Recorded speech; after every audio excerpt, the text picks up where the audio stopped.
중국 정부가 대응을 잘하고 의료기술이 뛰어나니까 다들 중국으로 피신하는 것 같아. 이 뜬금없는 소리에 이 교민은 말문이 막혀서 말도 안 된다. 이상한 소리 퍼뜨리지 마라. 한국 사람들 누구도 티켓값 10배를 주면서 중국으로 가고 싶어 하지 않아. 라고 말을 했습니다. 옆에 있던 다른 한국인 친구도 위챗에서 퍼지는 가짜뉴스인 것 같다. 한국 의료가 세계 최고 수준인데 너라면 중국으로 가겠냐? 라고 말했습니다. 두 교민은 결국 중국 친구들과 사이가 멀어졌다고 하는데요. 한편 캐나다 유학맘들 사이에서는 한인마트를 당분간 이용하지 말라는 이야기도 돌고 있는데 중국인들이 중국인 마트를 피해 한인마트로 대거 옮겨왔기 때문이라고 합니다. 또 한 밴쿠버의 유학생은 한 커뮤니티에 글을 올렸는데 중국 유학생 친구들에게 한국인들이 캐나다로 대거 입국한다는데 한국 정부가 제대로 관리를 못해 이 지경까지 된 거 아니냐 라는 얘기를 들었다고 합니다. 이 학생은 사실이 아니라고 얘기해도 믿지를 않았다며 이후 중국 친구들과 사이가 불편해져서 괜한 말을 한 것은 아닐까 마음이 불편했지만 그 친구들이 무례하다는 생각엔 변함이 없다고 전했습니다. 이렇게 한국인과 중국인이 갈등을 빚는 사이 캐나다에서는 동양인 전체를 보는 시선도 차가워지고 있다고 합니다. 레스토랑에서 아르바이트를 하는 한국인 학생은 사장이 손님 앞에서 기침하는 모습을 절대 보이면 안 된다고 주의를 줬다며 감기인데도 기침을 해서도 마스크를 써도 안 된다고 하니 괴롭다는 내용을 올렸고 동양인이 카페에 들어가면 다들 일어나서 나가서 어이없다는 답글이나 버스에서 기침을 한 번 했을 뿐인데 버스 운전기사와 다른 승객들이 계속 째려보는 것 같아 집에 오는 내내 위축됐다는 댓글도 있습니다.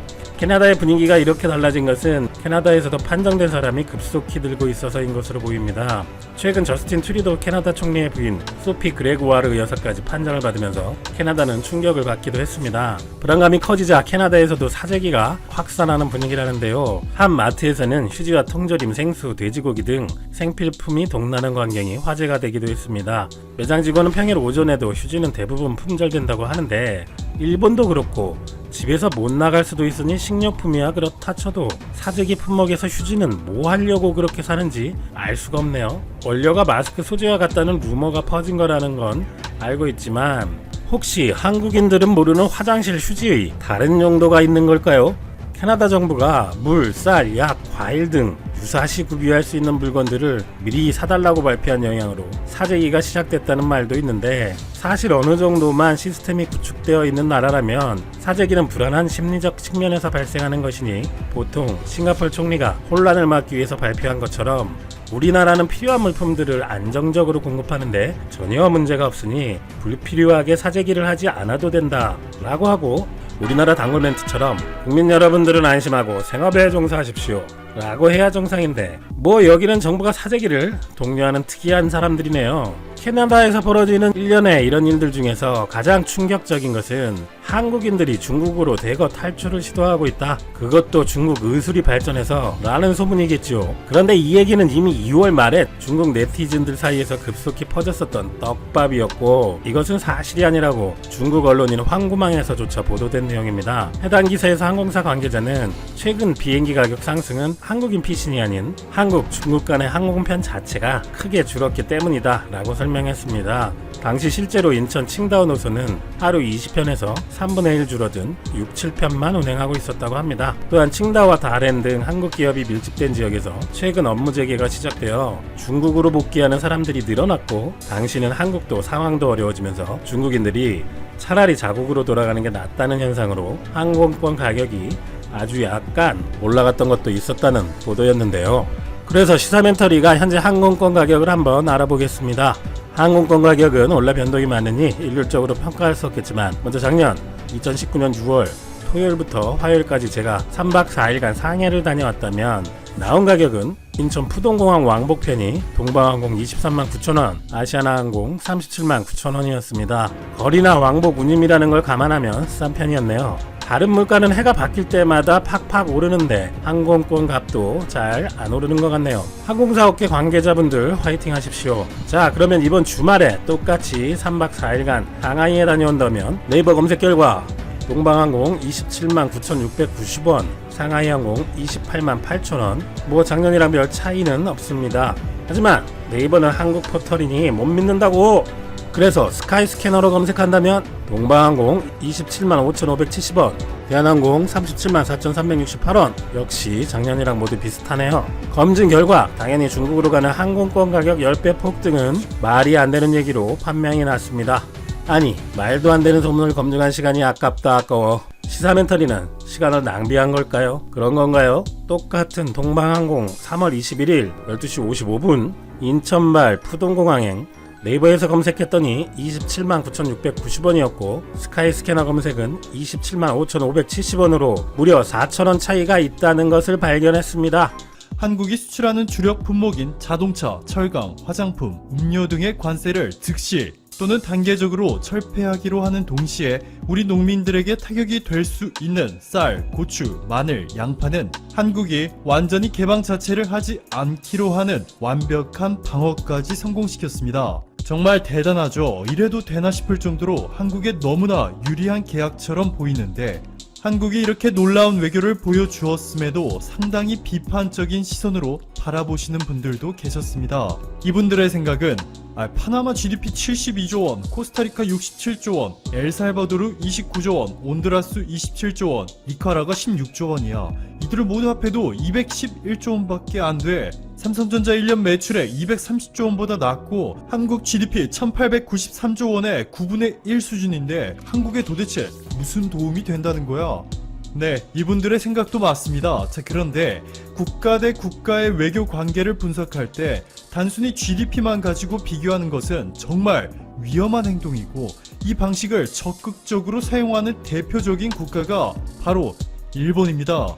일본의 GDP는 6,043조 원. 일본보다 GDP가 높은 국가는 중국을 제외하면 미국뿐이죠. 일본이 미국에 얼마나 심각한 수준의 퍼주기 외교를 하고 있는지는 이미 전 세계가 알고 있습니다. 아베 총리의 옥수수 사건 기억하시죠? 일본 기업들은 전혀 몰랐는데 아베 총리가 갑자기 미국 트럼프 대통령의 해충이 일본 농산물에 영향을 주었기 때문에 농산품을 수입해야 한다 라면서 미국산 가축용 옥수수 270만 톤을 사겠다 말했죠. 결국 무산되었지만 아베 총리가 지금 지도에서 보시는 것처럼 트럼프가 지난 대선에서 민주당의 힐러리 클린턴을 상대로 승리한 지역이 곧 미국 농부들이 많이 살고 있는 곳임을 인식하고 트럼프의 잘 보이기 위해 필요도 없는 8조 원어치의 미국산 사료용 옥수수를 산다는 등의 퍼주기 외교를 펼치고 있음을 전 세계가 지켜보고 확인했습니다. 그럼에도 2020년 1월 1일부터 발효된 미국과 일본의 새로운 무역협정 내용을 보시면 일본이 8조 원 규모의 미국산 농수산물 시장을 추가로 개방하고 디지털 무역협정까지 맺어버렸기 때문에 프랑스처럼 구글, 애플, 페이스북, 아마존 등이 일본에서 얼마나 많은 돈을 챙겨 가건 말건 세금을 부과하는 것조차도 어려워졌습니다. 그런데도 여전히 일본은 미국의 쓴소리를 단 한마디도 못하고 있죠. 반면에 일본은 자신보다 낮은 GDP를 기록 중인 국가들에게는 완전히 다른 태도를 보이고 있습니다. 대표적인 예가 바로 영국이죠.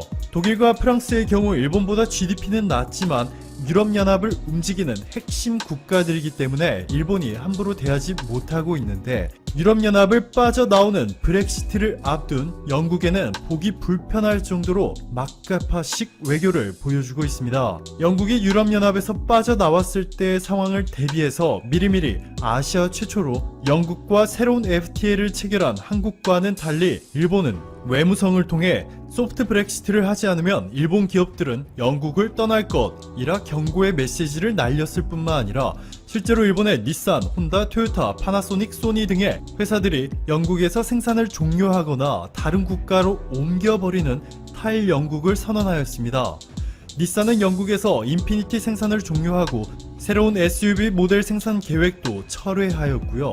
혼다는 2021년에 영국 생산을 완전히 폐쇄해버릴 것이라 밝혔습니다. 파나소닉과 소니는 유럽 본사를 영국에서 네덜란드로 이전한다 전하는 등 일본이 미국을 대하는 태도와는 180도 다른 것을 확인할 수 있습니다. 이렇게 일본이 GDP 세계 6위인 영국도 이렇게 무시하고 있는데 한국이 FTA를 체결한 중미 5개국 코스타리카, 엘살바도르, 온두라스, 니카라과, 파나마는 거들떠 보지도 않고 있는 것이 놀랍지도 않습니다.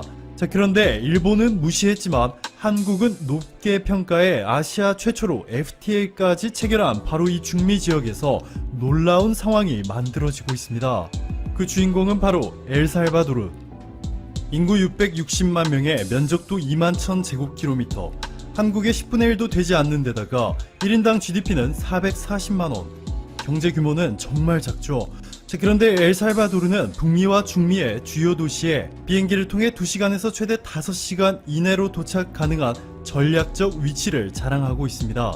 해상으로도 5일 내에 미국 캘리포니아의 롱비치 항구, 이틀 만에 멕시코의 만자닐로 항구, 3일 만에 페루의 카야오 항구에 도착할 수 있는 등 아메리카 대륙에서 핵심적인 위치에 있습니다. 또한 세계 경제 포럼이 발표한 Global Competitiveness Report 2018의 자료를 보시면 중미 국가 중에서 엘살바도르가 가장 우수한 도로망 인프라를 구축한 것으로 알려졌습니다. 즉 전략적 위치만 좋은 것이 아니라 이를 적극적으로 활용할 수 있는 인프라도 너무나 잘 갖춰져 있다는 것이죠. 이뿐만이 아니라 엘살바도르는 자신들이 가진 장점들을 적극적으로 활용해 17개의 자유무역지대를 설정하고 서비스 공단을 운영하고 있는 데다가 외국인 투자 유치를 위해 중미에서 가장 낮은 세금을 부과하는 것은 물론이고 128만 3,597.4달러 이상을 투자하는 외국인 투자자들은 최대 20년간 세금, 관세 및 이주에 대한 법적 안정성을 보장하고 전략 서비스 업종에 대해서는 소득세와 지방세, 심지어는 수입 관세까지 면제해주고 있습니다. 이렇게 전략적 위치에 있는 국가가 우수한 인프라까지 갖춘 중요한 지역이 되다 보니 중국과 미국의 기싸움이 벌써 상당히 과열되고 있습니다. 엘살바도르가 대표적인 친일 국가죠. 대만과 단교를 선언, 즉 대만을 버리고 대신 중국과 손을 잡은 것인데요.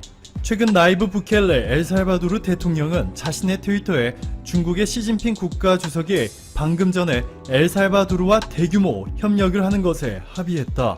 엘살바도르는 향후 중국의 일을 상환하지 않아도 되고 전적으로 우리가 운영한다 라고 전했습니다. 엘살바도르가 중국의 전폭적인 지원을 받으며 관광산업을 정비하고 무역 인프라에도 엄청난 규모를 투자하게 되는 동시에 중국의 1대1로에도 동참하기로 한 것입니다. 이를 두고 미국은 엘살바도르가 중국의 부채 함정에 빠지게 되었다 비판하자 나이브 부켈레 엘살바도르 대통령이 즉각 자신의 트위터를 통해 분명 상환하지 않아도 된다는 말이 이해가 안 되는 건가? 모든 건축물은 엘살바도르의 소유가 되는 것이다 라며 미국의 주장에 강하게 반박하였습니다. 엘살바도르가 이미 중국 편에 붙어버린 모습인데요.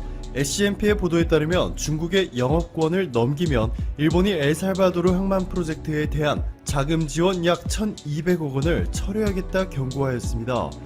이어서 일본의 외교부 관계자는 중국이 미국의 뒷마당인 중남미에 진출할 계획이다 라고 전했고 미국 워싱턴에 본사를 둔 싱크탱크죠. 스팀슨 센터의 시니어 펠로우 선윤 이사도 중국이 순전히 상업적이라고 말해도 군사력 능력을 나타낸다 라고 지적하였습니다.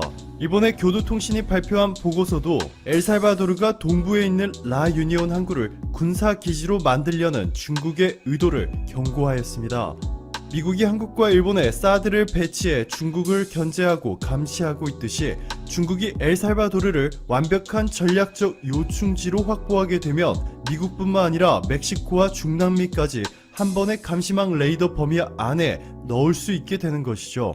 이 때문에 현재 엘살바도르의 항구 및 인프라 개발과 운영 권한 등이 현재 핵심 중의 핵심 이슈로 부각되고 있는데요. 놀랍게도 한국이 열쇠를 쥐고 있습니다. 우선 보시는 것처럼 엘살바도르를 포함한 중미 5개국과 FTA를 체결할 때 한국 측은 하버드 MBA 출신의 브레인, 여항구 통상교섭실장이 핵심적인 역할을 하였는데요. 단순히 한국이 이들 국가에 수출하는 품목들의 관세만 없앤 것이 아니라 서비스 시장은 세계 무역기구죠 WTO보다 더 높은 수준으로 한국에 개방하기로 하였고 한국 투자자들에 대한 평등하고 공정한 대우를 약속받는 동시에 보상 원칙과 송금 자유화 조항까지 체결하여 한국 기업들이 안전한 법의 보호를 받는 아래에서 투자가 가능해졌고요. 지식재산권 보호도 한층 더 강화되었습니다.